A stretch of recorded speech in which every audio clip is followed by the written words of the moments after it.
A já lidi viděl dnešní video a dnešní video bude takový rychlý video. V dnešním videu budeme prostě hrát Roblox, poprvé v Robloxu. Ukážu vám vlastně můj oblíbený outfit. Jestli vezmeme tohleto na sebe.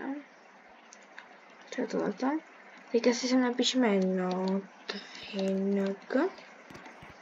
Protože vlastně nic, takže vlastně budeme mít prázdný vršek. Mohli bychom tam dát. To vypadá divně. Tak, a teďka jdeme do kalhot. A teďka si vlastně můžeme dát jakýkoliv kalhoty. A nevadí nám tam to tričko a nemusíme vymýšlet nějaký crazy kombinace. Jo, takže tady mám vlasy.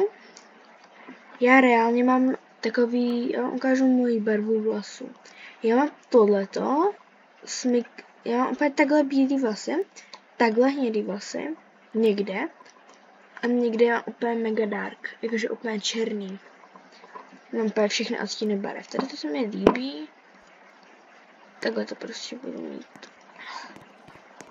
Tak, máme tady nový update, Halloween update. To jste si mohli všimnout už podle, jakože jsme v Brookhavenu, jestli se to nepoznali, je to taková ta hra. To je taková ta hra. Dáme si tady dům. Úplně dole je nový dům. To mi třeba actually mega líbí, jak je jakože i do podzemí. A takový mega cool.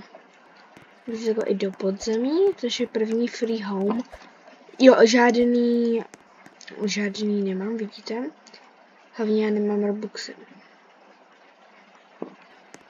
Aby jsem si musela koupit. A mega cool je třeba tohleto, že už to není jenom v premium. Takže vám ukážu, jakože to jsem už nešlo všechno za ty. O tom asi video dělat nebudu, protože udělala jen základní a to druhou obtížnost, protože jsem moc líná chodit po Brookhavenu a hledat nějaký debilní bonbonky. Omlouvám se, jestli si najednou prostě vypnu mikrofon. A já musím se domluvit na něčem s kamarádkou, protože my jdeme zítra na školní výlet. Vlastně už předevčírem nebo včera, kdy tady to video vydávám. Takže tak nám. Jo, a tady to je vlastně takhle tam vrchní místo, tady to mi přijde mega cool, prostě, že ty máš. Tady to mám actually i ve svém pokoji a to mega cool, je to mega dobrý, prostě si sem vezmeš cokoliv, je tady nějaký barvy. A mám tady mám takovýhle obří okna.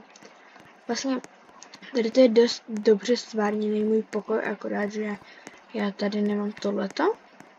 A mám tady tu zeď takhle a mám tady jakože jen tady ten stůl a mám tady takhle jakože nějaký skříně, oblečení, nemám tady ten záchod, že jo. Je to trošku menší a ta postel je daná jakože tady a ne tady. Že popis mého pokoje, už víte, kde mám pokoj. Jo no to bylo asi takhle. Takže tady to je vlastně prakticky můj pokoj.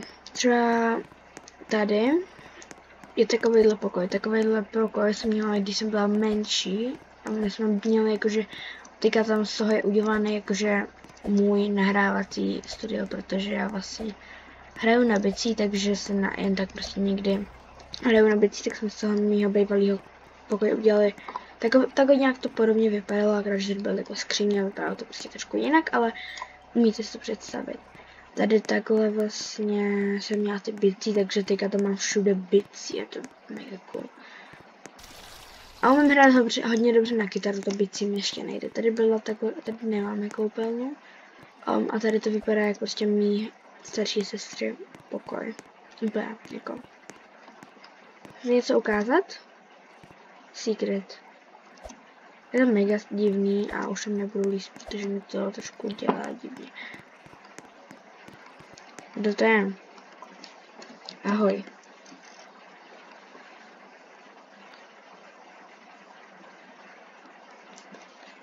Máš u mě follow?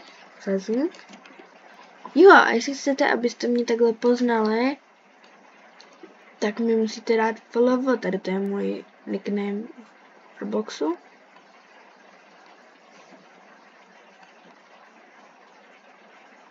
Hej, on se seknul.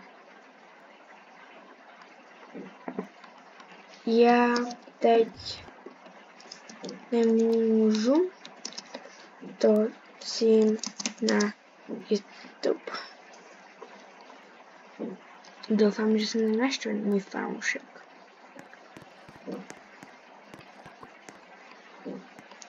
Radši jakože ho neplíte. Tak asi čau. Bra. Divný. Máme mega obří zahradu a já tam tu hamaku mám taky, povětšinou mezi stromama. Je mega cool. Jakože nějaký fotky na Snap jsem dávala, takže pokud chcete můj Snap, tak vám dám do popisku. To je úplně to samé, co je tady. Tak jo. To bylo asi dnešní video všechno. A do part 2 dejte like a